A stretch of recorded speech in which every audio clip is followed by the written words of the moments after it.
Hello बच्चों, SIC के online class में आपका स्वागत है। बच्चों, आज हम क्लास 7 संस्कृत का पंचमा पाठ पढ़ेंगे जो विधिलिंग लकार के आधार पर है। तो सबसे पहले हम विधिलिंग लकार समझेंगे। विधिलिंग लकार किसको कहते हैं? इसके पूर्व पाठ में आपने लोट लकार पढ़ा।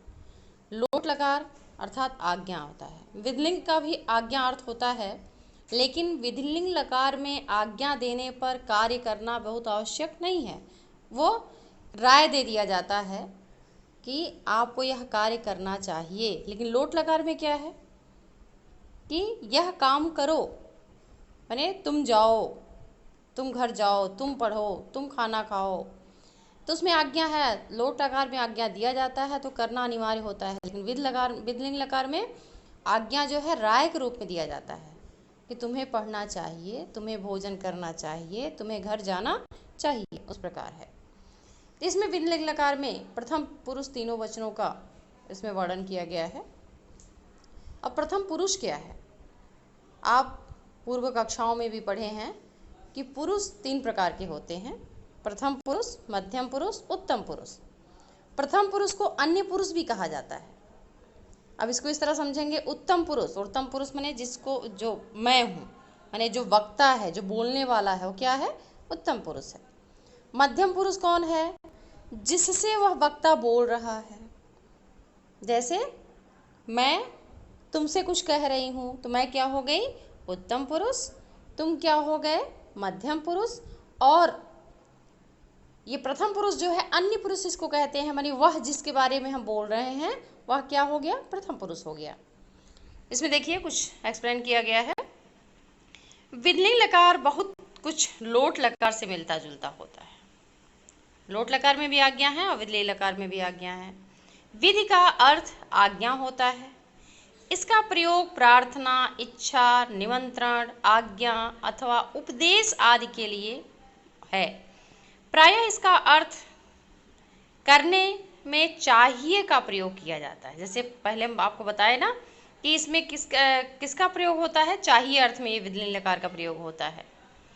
विधि का अर्थ आज्ञा है, और जब किसी को सलाह आज्ञा के रूप में देता है तब विधिलिंग लकार का प्रयोग होता है। माने जब कोई भी व्यक्ति किसी को सलाह आज्ञा के रूप में देता है तब वहाँ कौन से लकार का प्रयोग होगा? विधिलिंग लकार का प्रयोग होता है।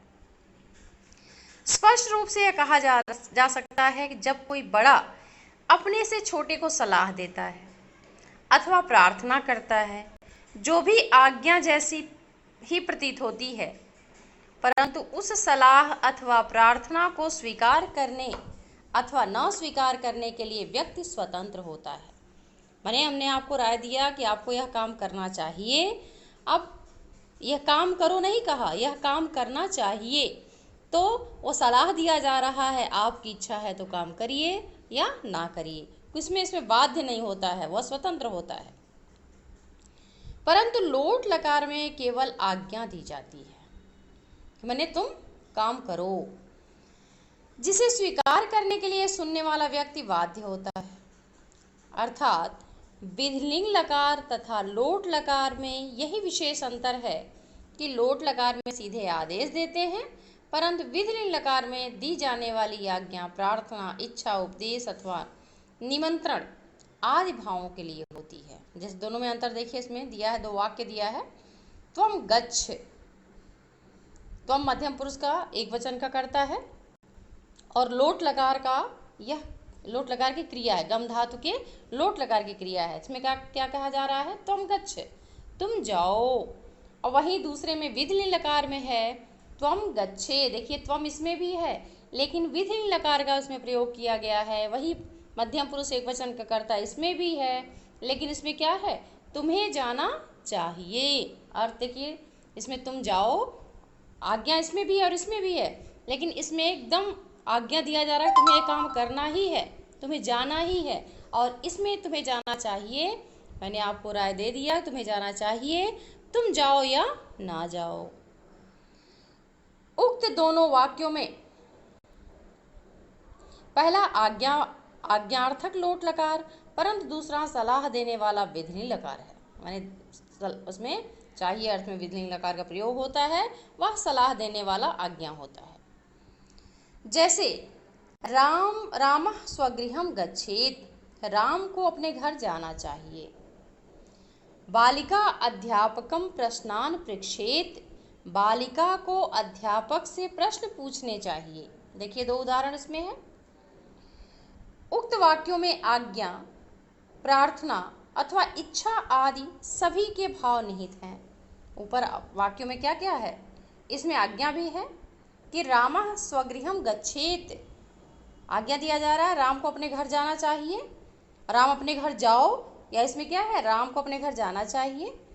प्रार्थना किया जा रहा है अथवा इच्छा आदि के भाव निहित हैं दोनों वाक्यों में मिला करके, इसलिए यहाँ विधिलिंग लकार का प्रयोग हुआ है। प्रथम पुरुष तीनों वचनों में विधिलिंग लकार की क्रिया बनाने के लिए धातु के साथ क्या क्या जोड़ते हैं, एत, एताम और एयुः जोड़ देते हैं। नीचे उदाहरण इसमें देखिए, जैसे गच्छ धन एत, गम धातु है लेकिन चलता कैसे है, गच्छति गच्छता गच्छन्ति, आप पहले क्लासों में याद किए होंगे, गच्छति गच्छता गच्छन्ति, लेकिन धातु क्या है, ये गम धातु, गम माने जाना होता है। इसके साथ गच्छ में जब एत लग गया तो क्या हो गया, गच्छेत। दूसरा है गच्छ में जब एताम लगा तो क्या हो जाएगा, गच्छेताम। अब कैसे होगा, देखिए जहाँ हलंत है, गच्छ में नीचे देखिए एक डंडा है, हलंत है, उसके बाद ए स्वर है, जब ए उसमें आ जाएगा तो हलंत हट जाएगा, तो गच्छेत, दूसरा हो गया गच्छेताम, तीसरा हो गया गच्छधन एयुः गच्छेयुः। ध्यान दीजिएगा, इसका मूल धातु गम है लेकिन रूप कैसे चलता है, गच्छ के अनुसार चलता है, इसलिए इसमें क्या लिखा है, गच्छधन एत बराबर गच्छेत, गच्छधन एताम बराबर गच्छेताम, गच्छधर एयुः बराबर गच्छेयुः। अब ये क्या हो गया, गम धातु विधिलिंग लकार प्रथम पुरुष प्रथम पुरुष के एक वचन, द्विवचन और बहुवचन तीनों वचन की क्रियाएं हैं। ठीक, क्या है, गच्छेत, गच्छेताम, गच्छेयुः।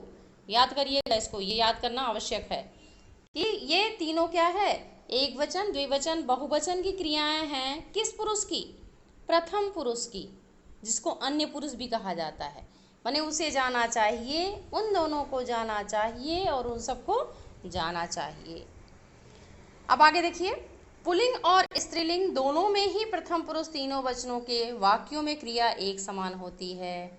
ध्यान देना कि इसमें जो क्रियाएं होती हैं, क्रियाएं आप कर्ता के साथ क्रिया बदलती है, जैसे हिंदी में आप कहते हैं सीता जाती है, राम जाता है ना, लेकिन संस्कृत में राम जाता है, सीता जाती है, वो तो पुल्लिंग और स्त्रीलिंग है, लेकिन हम क्रिया एक ही तरह का प्रयोग करेंगे, रामः गच्छति, सीता गच्छति, क्रिया एक तरह की होगी।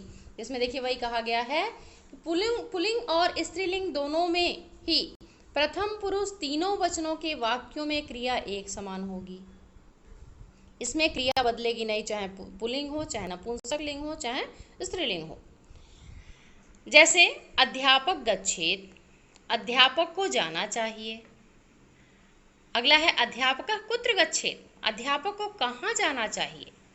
अध्यापकः विद्यालयं गच्छेत, अध्यापक को विद्यालय जाना चाहिए। अध्यापक क्या है, प्रथम पुरुष एक वचन का कर्ता है।